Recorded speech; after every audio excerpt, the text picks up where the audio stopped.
Before I invite the first panel to introduce themselves, just to avoid any misunderstandings, I'd just like to clarify the purpose of today's session.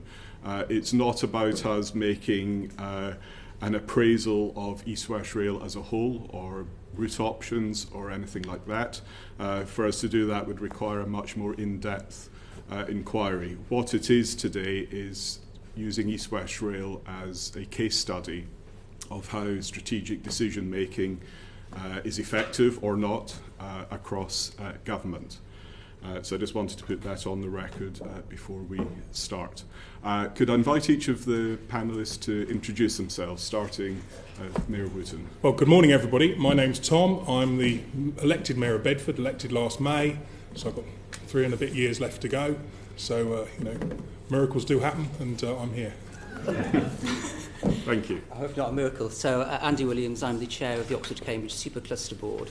So the Supercluster Board is supported by about 50 businesses and enterprises across the region, representing the largest companies, global investors, local enterprise partnerships, and the universities, all looking for how we can maximise the benefits of East West Rail for the region and the wider UK economy.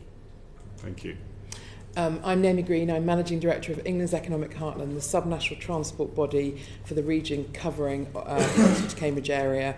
England's Economic Heartland is also the Secretariat for the East West Mainline Partnership, a partnership that has been in existence for over 26 years, promoting the principle of a rail connection between Oxford and Cambridge. Thank you, and we're grateful to all of you for giving us your time and evidence this morning. If I may start with a fairly high-level question and ask you to set out what you understand to be the strategic case for East West Rail and what needs to happen to ensure those strategic case objectives are met. Naomi, if I could perhaps start with you. Well, thank you very much, Chair. And I think on behalf of England's Economic Heartland, we are a body formed of all the local authorities in the region. And I think it's fair to say we are fortunate to represent a very special place. The Oxford to Cambridge area offers a significant economic opportunity for communities and businesses, not just between Oxford and Cambridge, but across the UK. Jobs created in our region, I'm sure you'll hear more from Andy Williams, are not competing with our friends in Birmingham or Yorkshire and the Humber, but actually with places like Shenzhen, Toronto and Singapore. 2 of the top 5 universities in the world are represented in this region, and they're supported by a wider network of universities like Cranfield and the Open University, all leaders in their field. So the case for East West Rail is absolutely central to that narrative of an economic opportunity for the region. There are pressures in our region on housing, on our environmental assets, on land for businesses to grow, on our impact on the environment, and particularly in the context of transport. Transport emissions in the EEH region are 8% higher than the national average. And actually productivity is lower in our region than the national average. All signs that there is a need for better connection and better opportunities to make the most of what the region can achieve. The principle of rail connectivity is actually a story of the place. It's not a story just of the transport scheme, and I think that's where the strategic objectives for the Department for Transport, when you actually look at them, the scheme more than meets those strategic objectives. But the challenge is when you start to look at how the economic appraisal process, which is two-dimensional, necessarily two-dimensional in approach, can actually be delivered in the specific context of a place. And the place conditions that allow that scheme to flourish.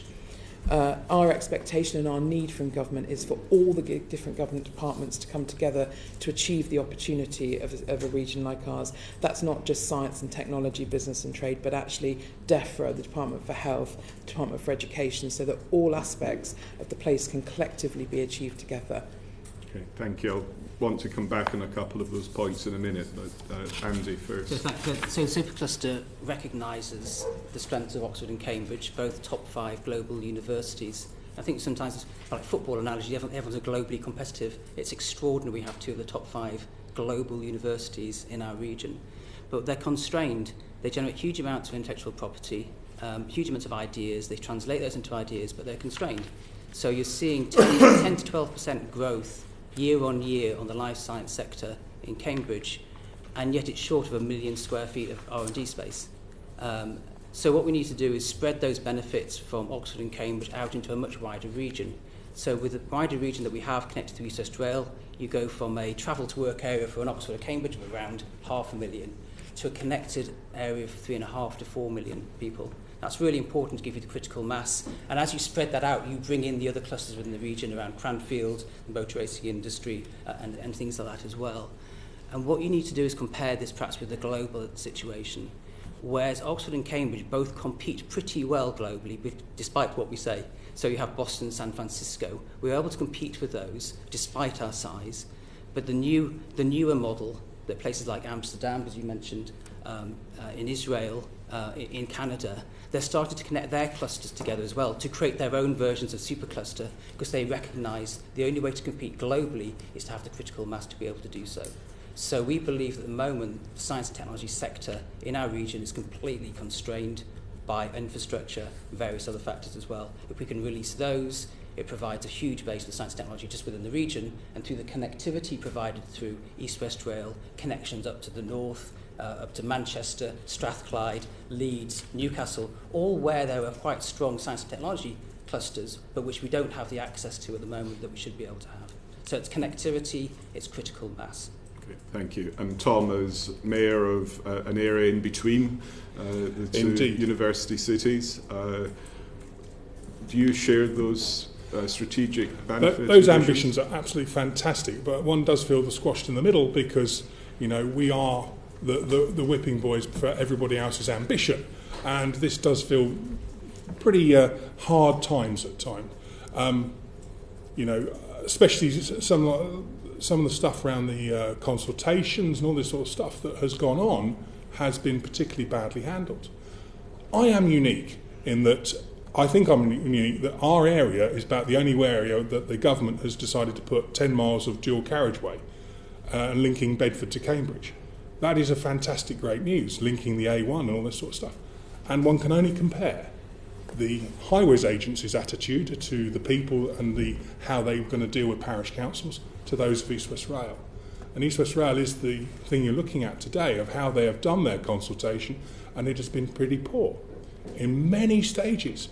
And you can compare that to the Highways Agency because it's the same company, and more or less, and how they have actually championed parish councils. So when it came to the crunch, those parish councils never said a word at any inquiries and kept quiet, and the dual carriageway has now started, and thank God it has. Long waited. So we're going to get our dual carriageway link from Bedford through to Cambridge. It's utterly fantastic. East West Rail, the complete opposite. They're all having whip rounds and trying to stump up the cash to fight them all the way. And it's a very, very hard thing for people to understand just how bitter many of those people feel in how East West Rail have treated the locals. So, you know, we're in favour of East West Rail. We think East West Rail is a great idea, you know, but it's the route that has been the problem. And the route they have chosen isn't one that many people back. Thank you, and we'll dig into these issues later in the session. But before I turn to colleagues, can I just, you've set out a rosy picture of the economic and wider ambitions that can be realised with this project. But why then is the benefit-cost ratio so low for the line itself? And just as a supplementary to that, is that calculation properly encapsulating all the wider costs and benefits that are related to it? I mean, I think if you look at the way the department has developed an economic appraisal process for any scheme, and then the recent update to the Treasury Green Book, which has tried to overcome some of the weaknesses of an economic appraisal process in isolation, they still both come with a level of uniformity. So capturing time savings, capturing all of those uniform things that you can measure and quantify.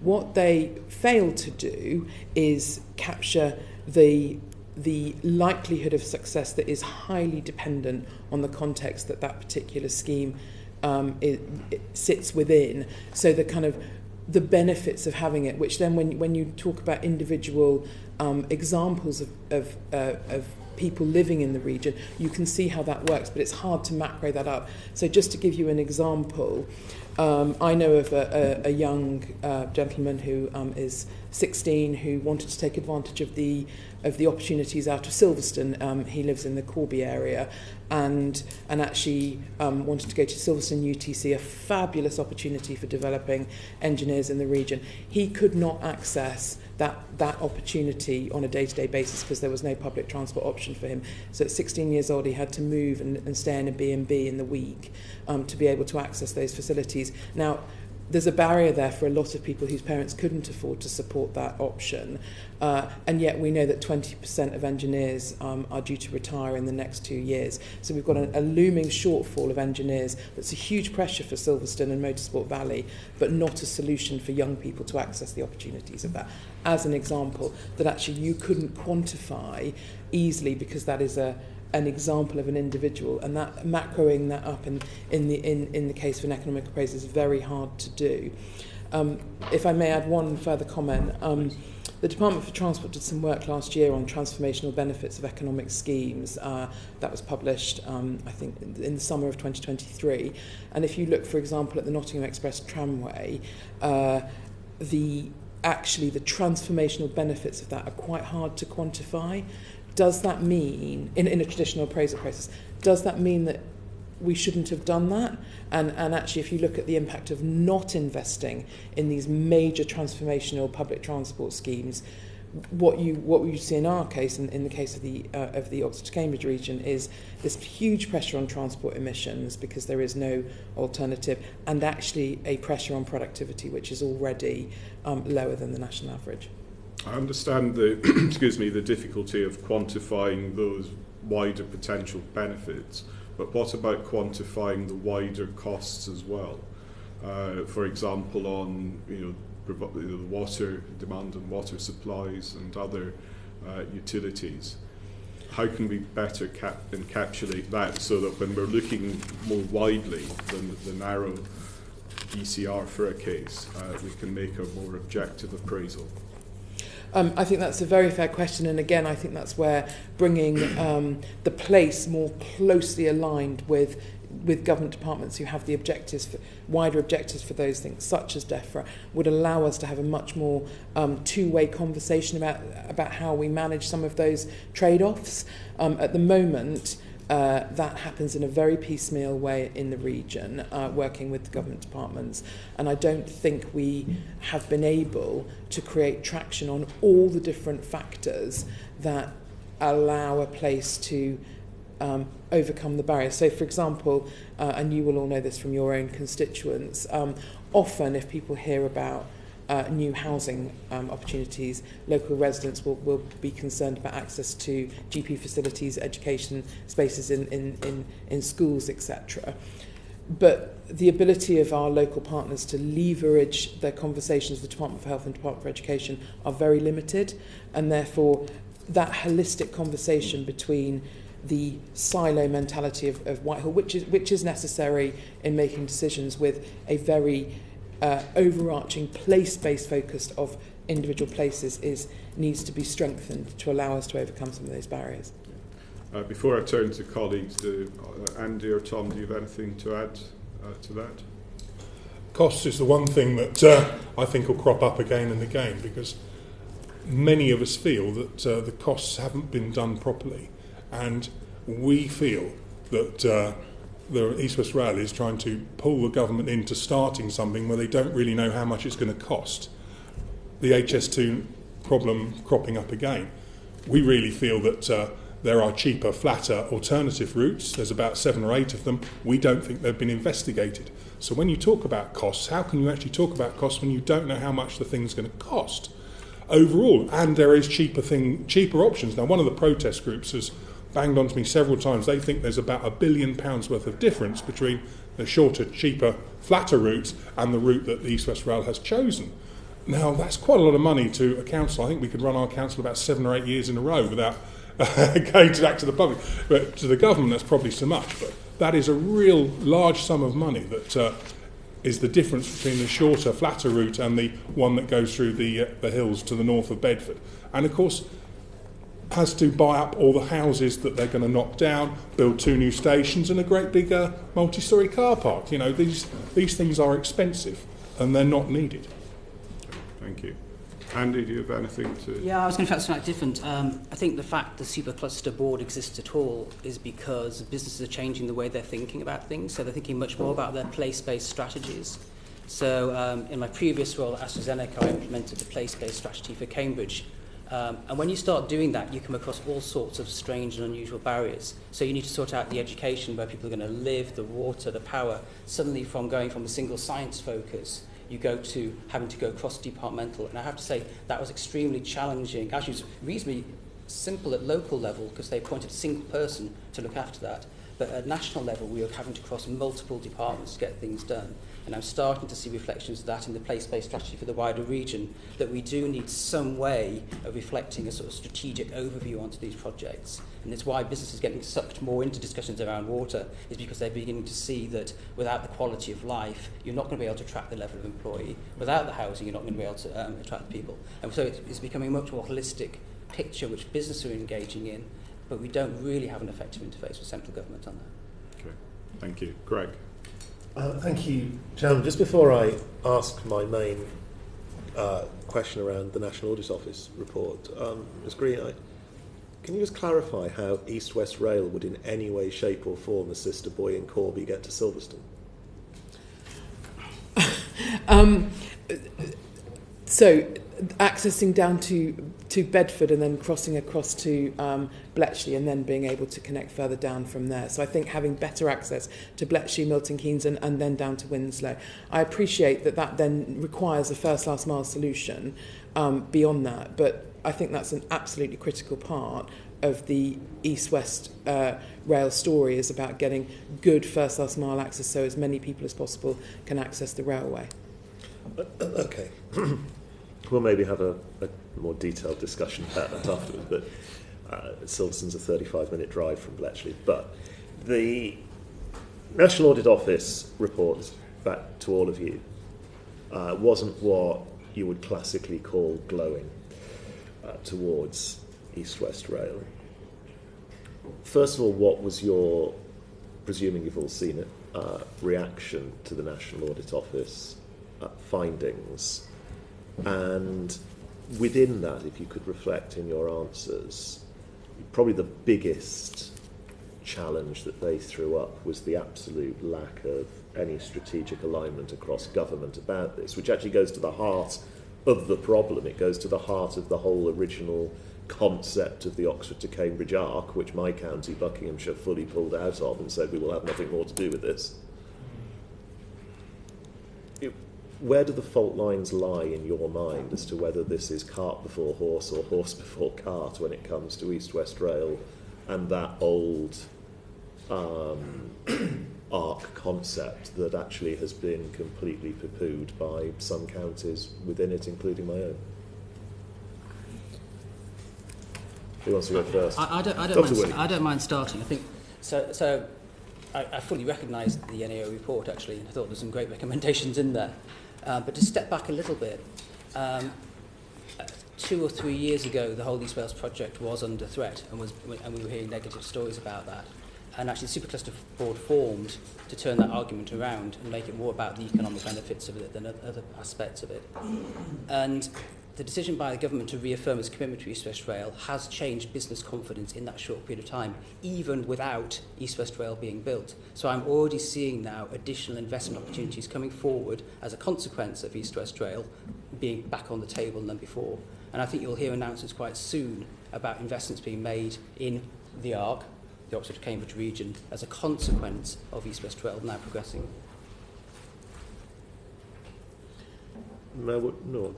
Well, so from an EEH perspective and forgive me, sort of starting from our lens before we go into the broader comments, a concern for us was that the NAA report failed to recognise the role of, failed to explore the role of local and regional bodies, both in the public and the private sector, in the kind of opportunity for delivery of East West Rail. While that's not in their remit, we can't. It reinforces the gap between local and regional partners working with central government to achieve a whole aim if there is a report that stops without the other half. And therefore the report talked about what government can do, which is very important, and creating those synergies across the government, across the departments is a really important part of a solution for any region. This is not just about the Oxford-Cambridge region, how those government departments work together. In our case, how we can maximise the opportunity of an investment like East West Rail is an important one. But actually, the whole story of a local area being able to influence and shape what the outcomes are for our region is really important, rather than it being a top-down approach, which the ARC at the time was. It was disappointment, really, because we're so positive. We want best things to happen to our borough and best things to happen to Bedford. You know, this is what I'm doing, bigging up our town. You know, we've got great investment coming. Perhaps we'll hear a bit more about that. But it was a disappointment that the audit office had found them with their pants down, and such a poor. And I've got the recommendations here, and you know, it just. They have not done their homework, and they hadn't done it well, and the audit office caught them out. And I just feel it was something that the government and the Treasury ought to lead on and start doing more of this, because it is something that we feel they are leading the government in the wrong direction, literally choosing a route that is the most expensive when there are other cheaper, flatter routes that are not as hard to build and would probably be easier to build. And this audit report, you know, just lays out again and again failings of East West Rail. It's a damning report, really, and it's something that, you know, when it says, you know, the HM Treasury should head up on establishing a cross-government shared vision. I mean, this sort of stuff is pretty horrible for East West Rail to read, and you probably might be asking those questions, you know, later on this morning. Okay, so you very much put the finger there on the Treasury as the body that cross-government. Let's face it, in government, all roads lead back to the Treasury. But given East West Rail is a Department for Transport project, but it's part of this bigger thing that is controversial. You know, I alluded to it, you know, within my own constituency and county, you know, pulled out of the leaders group of the ARC, etc. It is a controversial thing. It's not some universally celebrated concept. Who in government do you think should be leading on this project? Should it revert to being just a DFT project, building a railway that in some way can be useful? Or do you want it to be Treasury-led or DLUF-led? Where in government do you think should be leading this? The trouble is, I'm a local government person. You know, I'm not an expert, but looking at this, who is the one that's going to sign off the cheques? Who is the one that's actually going to be accountable for that taxpayer's money? And who is the one that's actually going to say, this route is better than that route? This route's going to cost £1 billion more than that route. Who is it that's going to make that decision? And that is a very, very tough one, and it's one that comes down to ministers. And I think it's got to be probably quite seriously high in the ministry to make that sort of decision, because it's, you know, we've got once in 100 years to get this right. And if you get it wrong, you're more or less building a white elephant. Remember, the old Varsity line didn't make money and it closed. You know, we've got this job to get it right. And we don't want to build a white elephant that's not a very good route for freight, that probably won't be encouraging passengers. We want something that's actually going to work. And this report is pretty damning. So who's reaching out to you from government as a mayor on the line of route for the next phase of East West Rail from government? Anybody? Are you wading through treacle, or are you talking to DLUF? Are you talking to the Treasury? Are you talking to the DFT? Or you are being very perceptive. I think I've had about 1 or 2 phone calls since I was elected. You know, I don't think elected mayors are regularly tapped up by anybody and pretty much left to get on with themselves. But I've had a job to get an appointment to see Mr. Merriman. Okay. Can I bring in Dr. Williams and Ms. Green on this point of who's in charge of this thing? Where should it sit? Should it just be a DFT project? Should it be led by DLUC? What's your perception? Well, I think certainly, first of all, it's fair to say, I know this is the case for Dr. Williams as well, local partners have not to date had any engagement with the Treasury Growth Board that the NEO report it said had been formed. So my concern is that since its creation, as set out in the report in September 23, the Growth Board has operated in isolation of local perspectives and views, and I think that is a concern because, again, they're missing the opportunity to have the conversation about what is happening. So this is about East West Rail, what is happening in even those authorities that aren't part of any partnership that's been formed. The opportunity for East West Rail is still being enabled in all sorts of areas through better connectivity, etc. So I think that is a real concern. In terms of where it sits, I think it is actually a classic case that no one government department can leverage the benefits of a scheme like this. Because it is about science, innovation, it's about trade and business, and actually all of those government departments have a role to play in enabling this region to achieve its economic opportunities that Dr. Williams talked about earlier. It's certainly not DLUC, because I don't think this is about housing. It's about economic growth, of which ensuring local communities across the region, not just on the route, have access to those economic opportunities. Just for clarity, you don't believe this to be anything to do with housing? No, I didn't say that. I said it's not just about housing. It's about achieving economic growth, of which ensuring people who are accessing jobs have good quality places to live, be that near or further away. So my example of somewhere in North Northamptonshire, like Wellingborough, for example, again, not on the route of East West Rail, but 12 minutes from Bedford, where 4,500 houses are currently being built right next to the train station, is part of that story. It's not a housing story, it's an economic growth story. There's a big perception problem there, though, isn't there? Because I can assure you from my constituency, and a massive reason why Buckinghamshire pulled out of the old Art Leaders Group was because it is perceived to be about housing. There was even that figure, which now thankfully does seem to have been dropped, of inverted commas ambition for 1 million homes. I mean, that's about as toxic as it gets when you put that. You know, that is not what people wish to see their countryside between Oxford and Cambridge turned into. You know, it's essentially building a city between the cities. Yeah. You know, that is deeply unpopular. And so my question to you is that off the back of this NAO report, who should be in charge of this thing to actually build a useful railway rather than do anything else?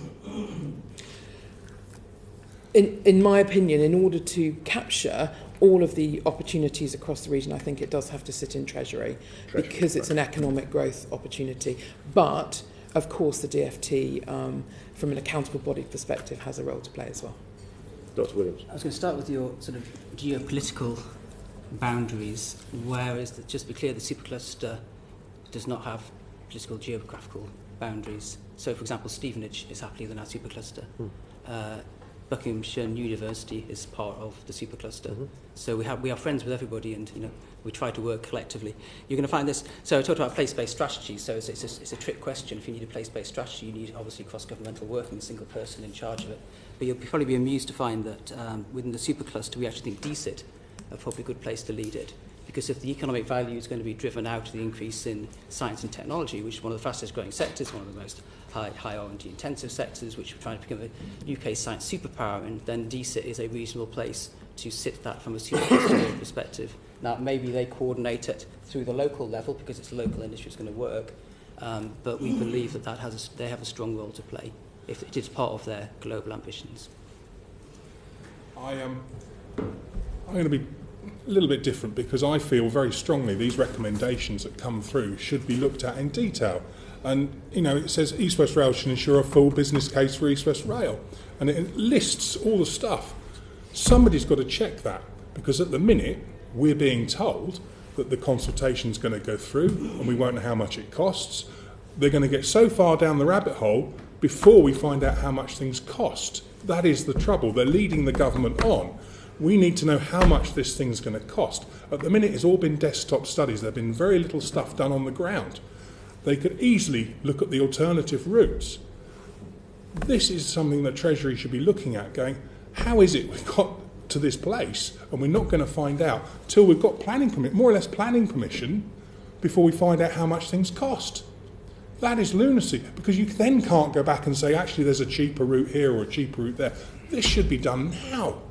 It is, you know, the business case and the recommendations of this report are vital that the Treasury get hold of and say, actually, we need to have a handle on this. We need to understand, you know, what's happening, because if we get too far down the line, this June they're coming out to consultation, the whole thing's building a momentum of its own before anybody's done the sums of working out how much it costs. And that's exactly what happened with HS2.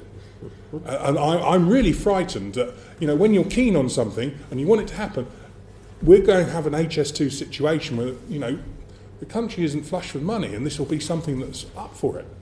I really feel strongly that the Treasury ought to be looking at this, the details of the costs of what's going on and how it is, and the alternatives to the routes. Why choose the most expensive route when there are other places to go that are shorter, cheaper, easier to build?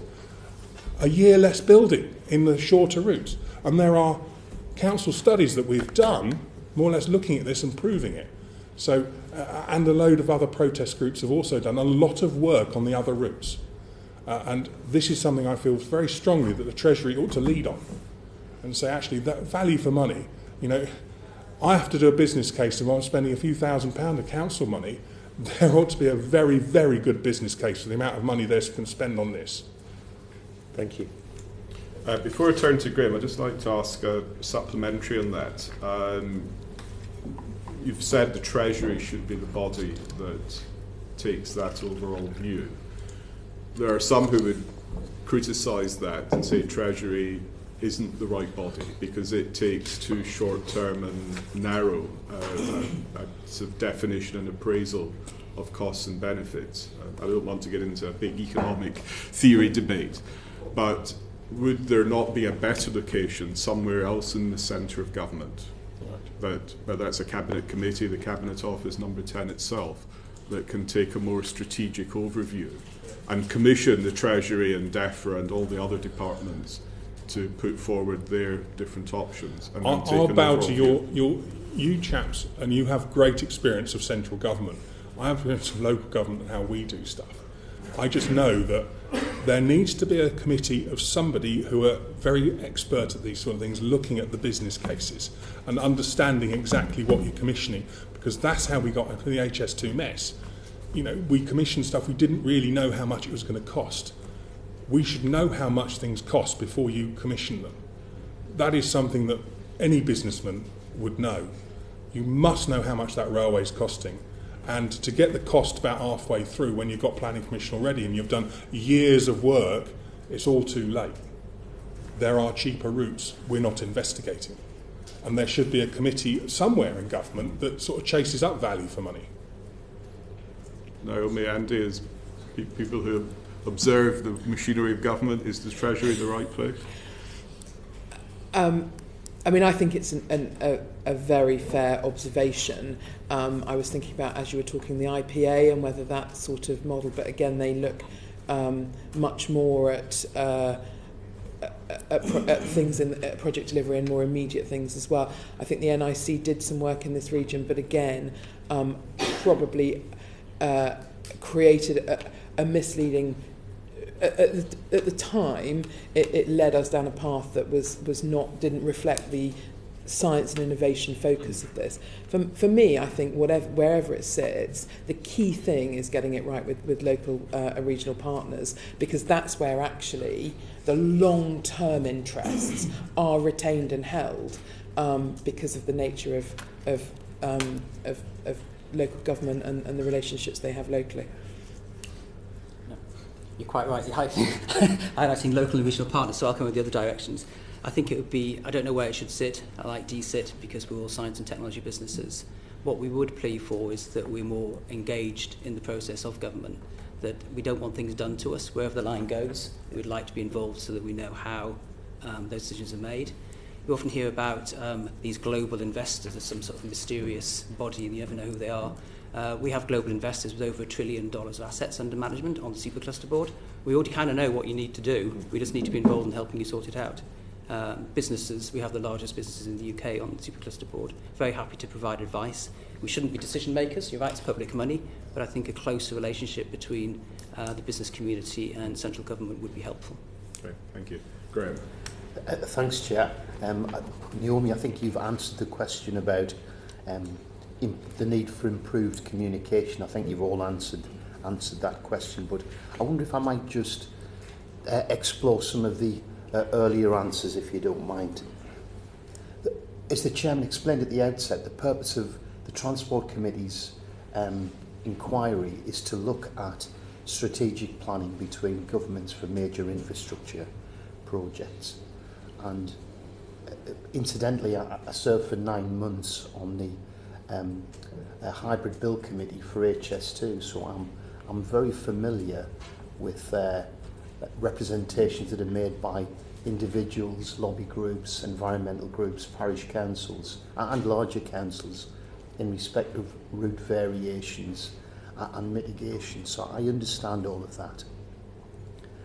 What I'd like to understand is, why is it possible in other countries, for example in Japan, who planned their first high-speed rail line between Tokyo and Osaka in 1959 and delivered it in 1964. They have 2,800 miles of high-speed rail, that we seem incapable of doing that. Is it a lack of strategic vision? Is it because we keep lobbying to change the route? It seems to me it is quite important to have a strategic vision, to know what benefits are coming and to deliver that. I'm not saying not to take account of local views, but I just think it's very damaging to business confidence to change your mind regularly in terms of route and viability. Dr. Williams, can I ask you first? Just agree with everything you've said. I think the other thing is if you go back to the Boston example, build it and they will come. They had a vision. They were going to build a life science sector. Boston was not a life science sector 20, 30 years ago. It is now. And I think one of the things you find in the UK is you can't build something unless you've got absolutely everything nailed down. You know exactly how many people are going to use it. You know, a vision and a strategy is something you get behind in business and you deliver. So I couldn't agree more with what you said. Naomi Green, could I ask you if you have any particular thoughts on that? I mean, I think the appraisal process in itself fails to let us follow some of that build it and they will come mentality. I think one of the things that we've got to do more of is ask the question of what would happen if we didn't get behind this scheme, and what would happen to our region. And that is, in terms of carbon emissions, productivity, choice, it's not something that I think would be it's well, hard you to did do. mention that in your opening remarks, the challenges of the environmental challenges and the issues of addressing transport emissions. So is part of the argument the shared vision that it would help to address those challenges? Absolutely, and I'm sure in the next session you can talk to Beth West about the kind of evidence behind that. But certainly from a subnational transport body perspective, the principle of giving people a true realistic public transport connection across the region is front and centre of our approach. I was going to ask you about the Treasury's Economic Growth Board, but you have answered that in response to earlier questions. I wonder if I might ask Mayor Wootton about some of the issues that he's raised about alternative routes and and whether he accepts the view, I think shared by Dr. Williams, that introducing uncertainty is really bad for business confidence and potential investment. It's also bad for householders whose houses may be blighted and have some kind of financial impact on them and their personal circumstances. And Mayor Wootton? Right. First off, we're in favour of East West Rail. We think it's a great idea. Changing the route wouldn't actually mean changing stations, because we're going south of Bedford instead of north. We end up in the same place. So when you look at a map, you start in the same place, you end up in the same place. You have exactly the same stations. You're using the same stuff. What you're doing is following more or less towards the south and looking at other routes, cheaper, flatter routes. So that's the first thing. The second thing is it is really blighting on those houses and those people who's going to lose those houses in the Poets area of Bedford. They have lived under this threat for years now, and it is really grinding on them. And it started off about 90 odd houses. It's slowly come down to less and less because they've looked at the route more carefully. But it is a large number of people who I really feel for, who are under threat of demolition. And it's something that's really, really weighing on me quite heavily. Can I just ask about the consultation? Because my understanding is that East West Rail had looked at a number of alternatives initially, including that more direct, flatter route rather than the Northern Arc. Were you involved in those consultations, or was that after you were elected? Right, I was a councillor, but I wasn't elected mayor, and it was some time ago. And it's an example of a botched consultation. So when I talked about the Highways Agency and how they did stuff and how they're linking us, the dual carriageway, they have done things so much differently, so differently compared with East West Rail. There was whole villages missed out of the consultation that are actually on the line. And there's a large number of very angry parish councils who say, you had consultation, you didn't include us. And they spend a lot of time in the consultation working in and around Bedford and seem to forget many of the rural bits that should have been included. I'm just trying to get at the point about the purpose of our inquiry. We're looking at East West Rail as an example, but we're looking at cross-departmental working, particularly between the Department of Transport and GLUB in relation to the housing benefits and the broader economic benefits. When the case has been made, strategically, based on shared objectives, a shared vision, isn't there a strong argument for saying we should stick to that? I'm just thinking of my experience on HS2 with the variations around the Gould-Thorpe link, the additional cost that generated, the additional uncertainty, the impact it had on business confidence in Manchester. Is that we clearly have to mitigate and take account, but I'm not quite certain, I'm not convinced in my own mind that individual parish councils should have a veto on a major strategic scheme costing £6 billion. Personally, I think it's very important to bring people with you, and how the Highways Agency brought people with them when they made this decision is absolutely critical. And when you look at it and you go, actually, I'm arguing for something that will be cheaper, that might actually save the scheme, because HS2 was cancelled because it was too much money. If you can save £1 billion by going south, not north, or look at other routes, this is something they should be looking at, because in the long run, it will save the whole project, which is something we're really keen on. But earlier on you mentioned, or rather Naomi Green mentioned, the Treasury had set up an economic growth board.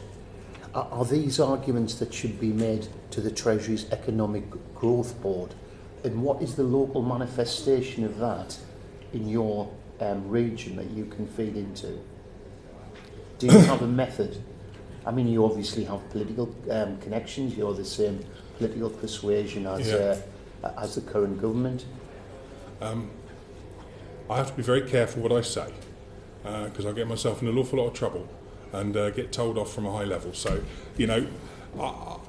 it's very difficult, because on one hand, I have been ignored and we haven't been spoken to, and on the other hand, I have investors coming from America who are going to invest in our borough, who the government have bent over backwards to be welcoming to. So, but you see, Mayor Wootton, help us out here, because we are trying to do a report, yeah, and we want to come up with some recommendations and identify some areas that need to be addressed.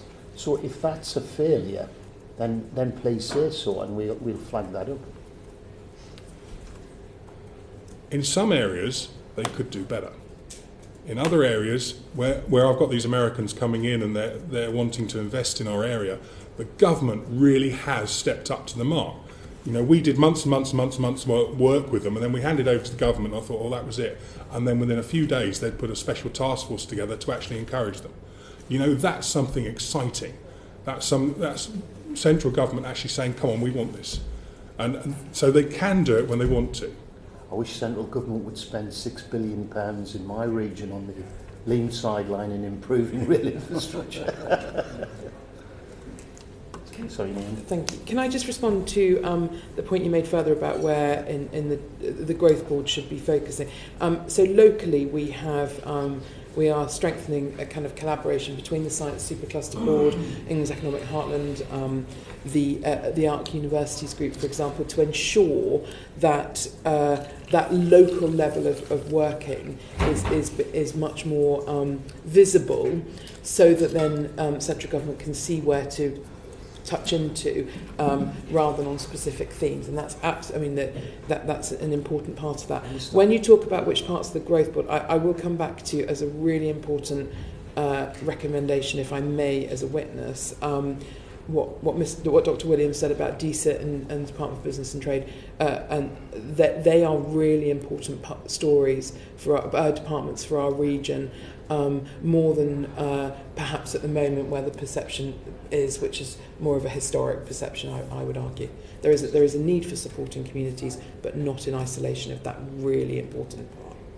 Okay, thank you. Jeff. Jack.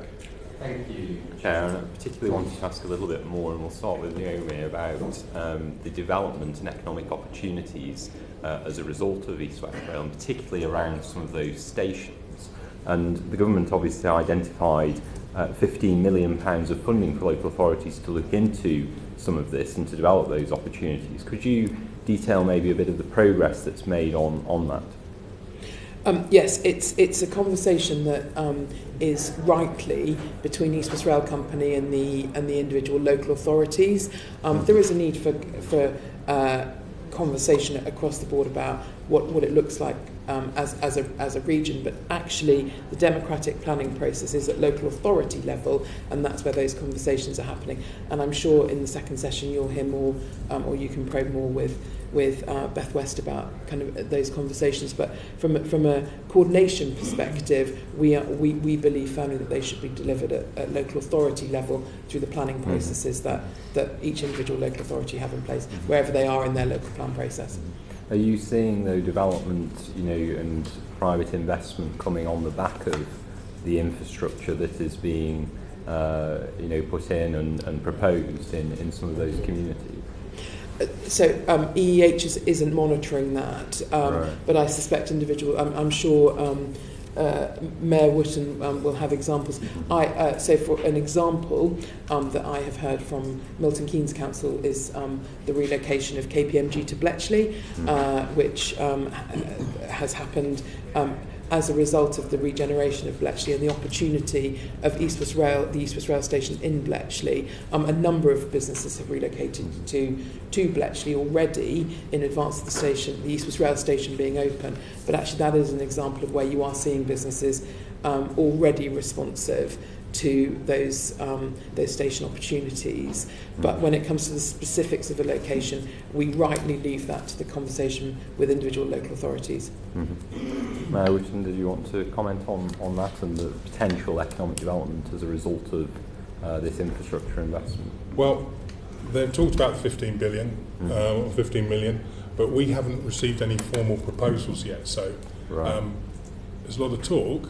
We haven't nailed down any actual money yet, and that is the trouble, because it's been hurry up and wait on the whole scheme. And one of the problems, I think, is because it's been dragged out. Hurry up and wait. Hurry up. This is going to hurry. You've got to get on with it. And then long periods of nothing seems to happen. And that is another problem with this whole scheme. Houses have been blighted, people have been worried, and it's been a long time coming. And the economic benefit, we have done several studies in and around Bedford, and we know that if the train comes close and the train backs in and drives out, or drives in, backs out, and doesn't actually come through the middle of town and destroy the houses, the economic benefit to the town is just as good. Virtually identical, at the point of, very, very close to the train coming right the way through the middle and going out the top and destroying the houses and doing all the damage. It's so close that it's very difficult to actually tell them apart. And it's something that we've done quite a lot of work on, because it was a real political thing, that do you back a train that's going to do a lot of damage, or do you back something that's to the south? So it was a real, it's a real political hot potato about whether you back something that's going to do a lot of damage but might bring a lot of benefit, or do you actually, so we've tried to nail down the economic benefit as much as we can. And it will make quite a lot of difference to Bedford. Whether it comes through the middle or comes very close and has a spur is virtually identical on the cash for the town and the benefit to the town. But it saves all those houses and saves the northern villages as well. So it's one of those swings and roundabouts. And again, what you've got is a large project that it hasn't nailed down the details and has been going a very long time and just hasn't done the detailed work. What have they been doing all this time? And obviously you've done this report on this. Was that the main findings that came out of the report that you commissioned? We weighed up all the different routes. We tried to be as neutral as we could. We've done had consultants, rail consultants, look at it, and we've had people look at the economic benefits. So, there are a number of reports I can share with the committee and share with you and say, look, this is what we've done. I wanted to also ask, because obviously we've got different government departments who are working on this. We've obviously got DFT, but also DLUC, who have a significant role also in terms of the economic growth, the housing development and economic growth and levelling up side of this. So is there a bit of a disconnect perhaps between those departments and what the priorities are? Maybe you want to go first. Well, we've been dealing with the rail people about the railway, that the housing and stuff that's coming, it's not connected to the East West Rail in any way I could see. Right. Now I know there's great ambitions around East West Rail, but that's with the next door council when they get down the road. We only get one station and our town's all around it. So the next, you can talk to the executive of East West Rail later on about how is it going to bring houses and growth. Because that's up to a local council to put in their local plan, not for the East West Rail Company to tell somebody that there's thousands of houses going to come there. Do any of our other witnesses want to comment? Yes, maybe Dr. Williams. So if you accept anecdotes, so people often come to me based in Cambridge and having a lot of experience in life sciences, usually developers saying, how about this as a development opportunity, would you support it? And the answer is always no, obviously. But the first time, and so what we're seeing post East West Rail progression to its state, as I said earlier, we're starting to see increased business investment in Oxford and Cambridge, which you'd expect kind of anyway. But the first time ever, I've been asked about life science opportunity around the Bedfordshire area. So a fairly major development that they're toying with based on that. But the question they asked me was, there was a particular sort of life science development they were talking about, and so would that fit in with the life science strategy? And so the one thing we're really missing in the region, there is no economic strategy. So I'd like to see the £15 million go to some way to say, what should our economic strategy be across the wider region? Now Naomi will correct me and say, well, that needs to be a place that needs to be owned by the local councils and the regional bodies. But I'm thinking wider than just the region. I'm thinking about the national strategy as well. How do we ensure that the vast opportunities created by Oxford and Cambridge first benefit places like Bedfordshire, then the wider region, and then how do they feed through the mainline connections up to Manchester, which is where the life science manufacturing strategy is up to Strathclyde, across to Leeds and Newcastle. So I'd like the £15 million to at least some of it to start thinking about, can we have an economic strategy which starts to ensure that opportunity is genuinely spread out, rather than being just another opportunity for Oxford and Cambridge. Do you think that we're perhaps missing out on private investment as a result of not getting that strategy right? I think what you're getting is a misalignment.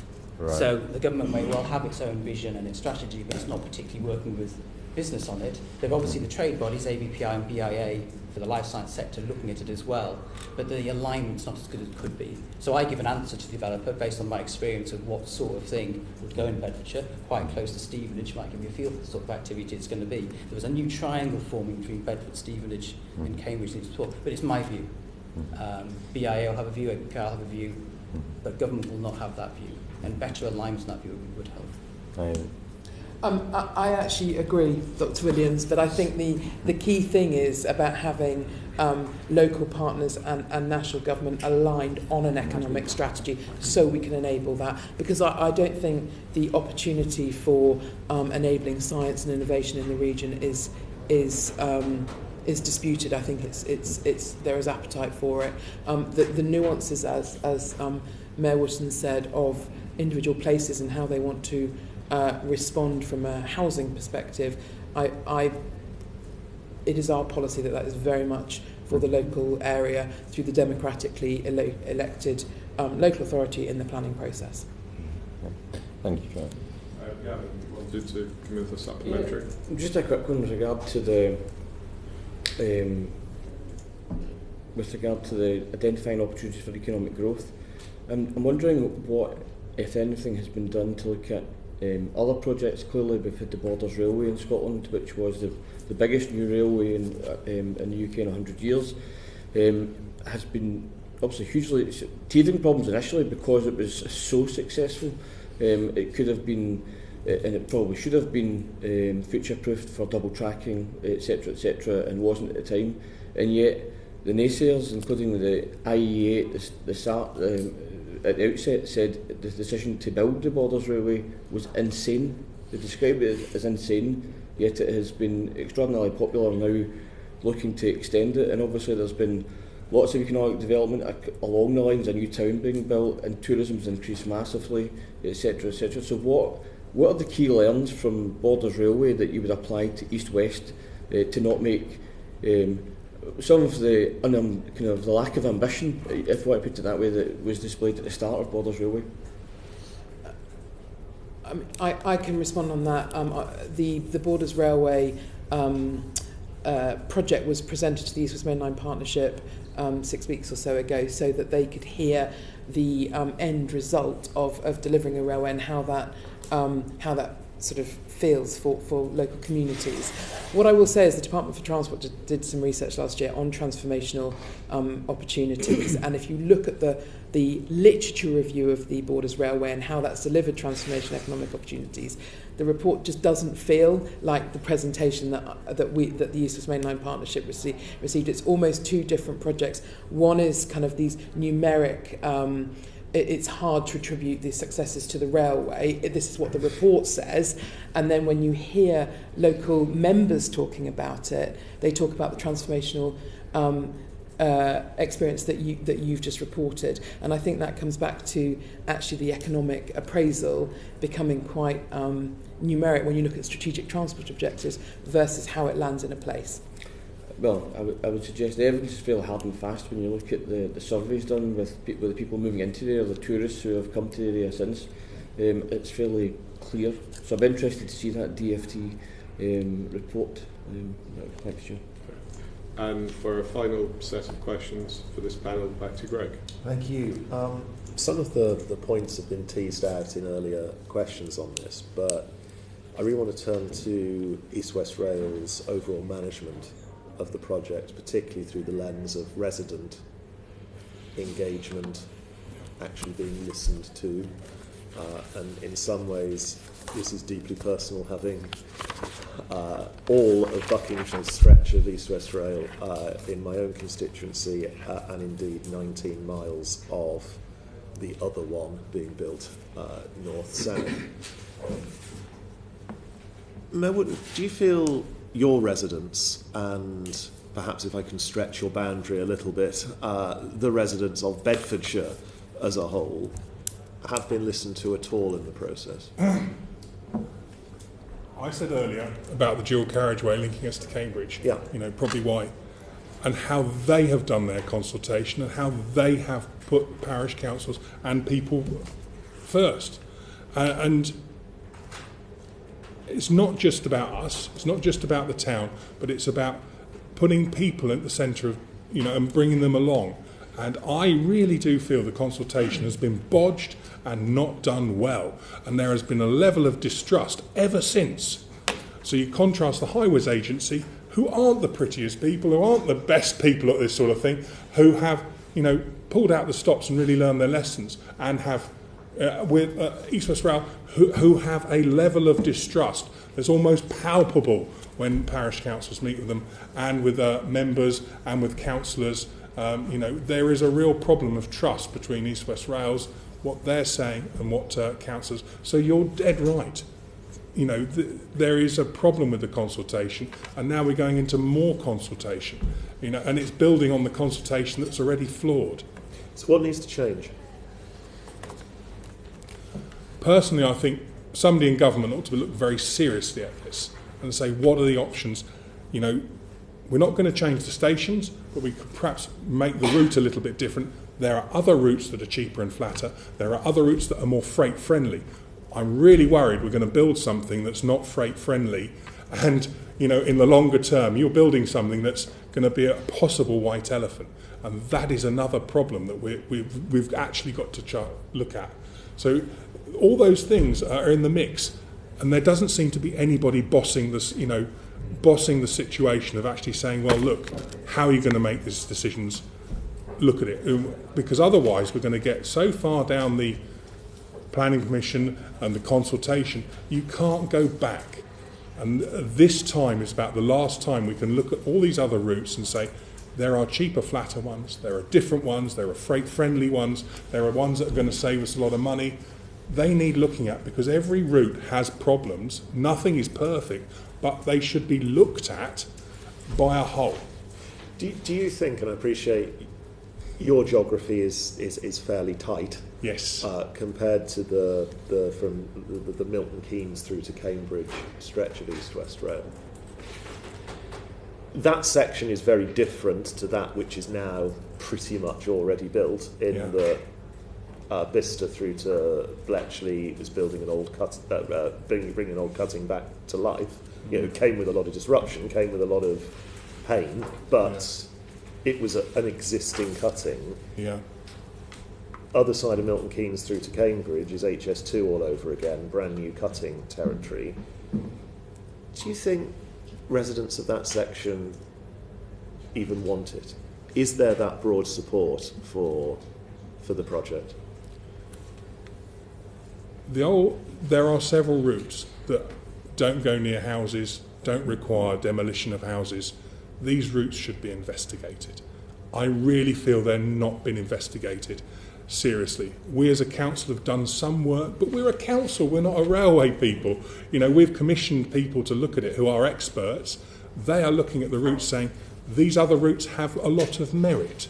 There needs to be somebody to boss this situation and go, these other routes are going to save you a lot of money and be freight friendly and all the rest of it.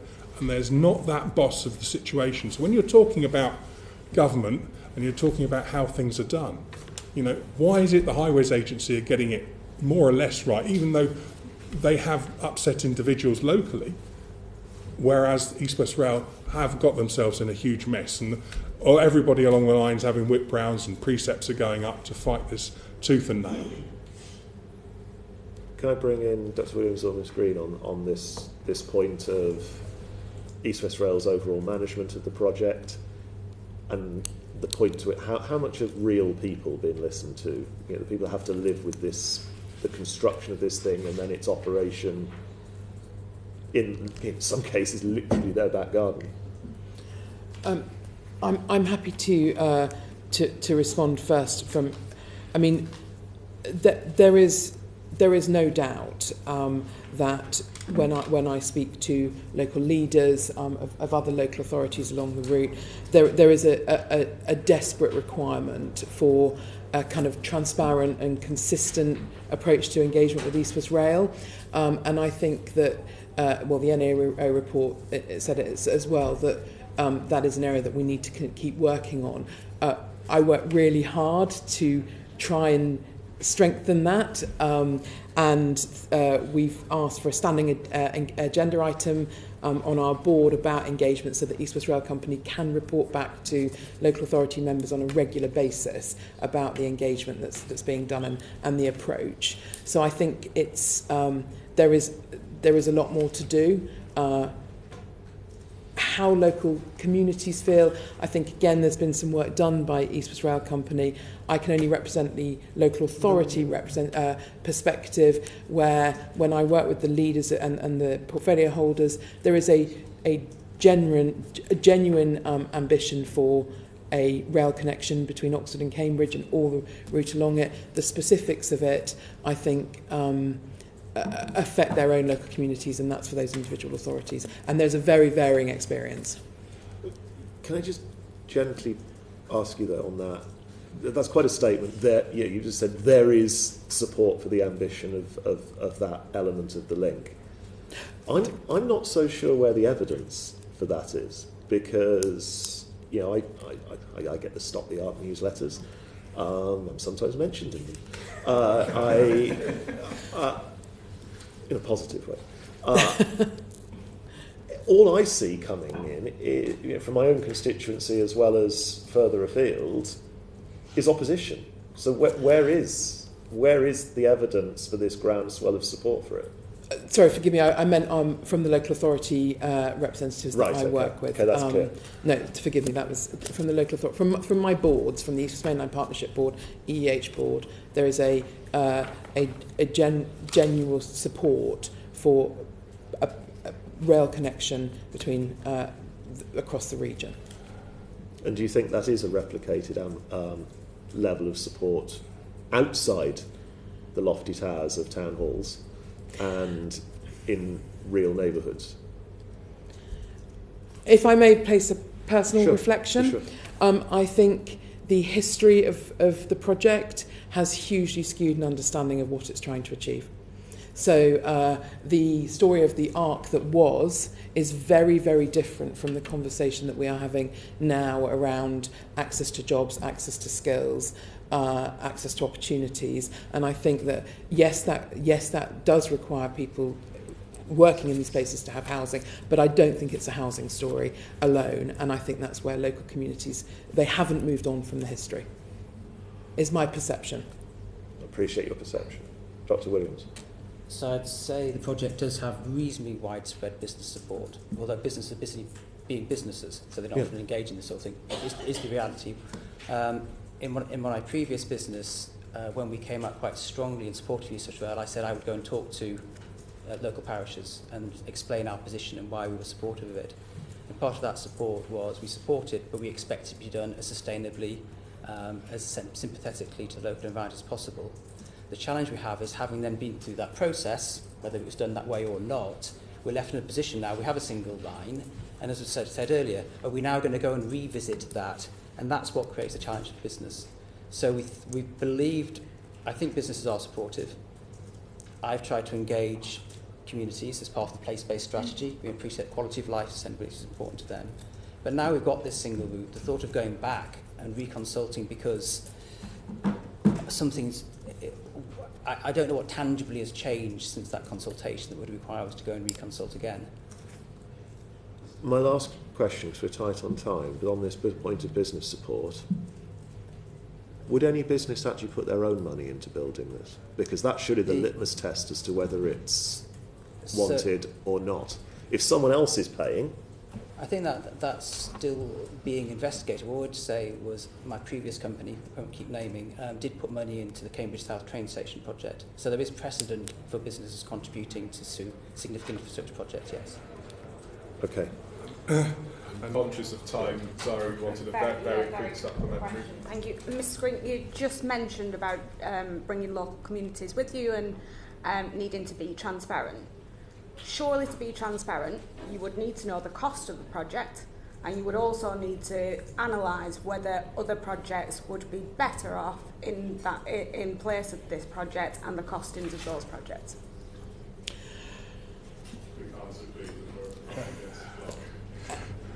I think transparency is yes, giving as much information as you can is really important. Thank you.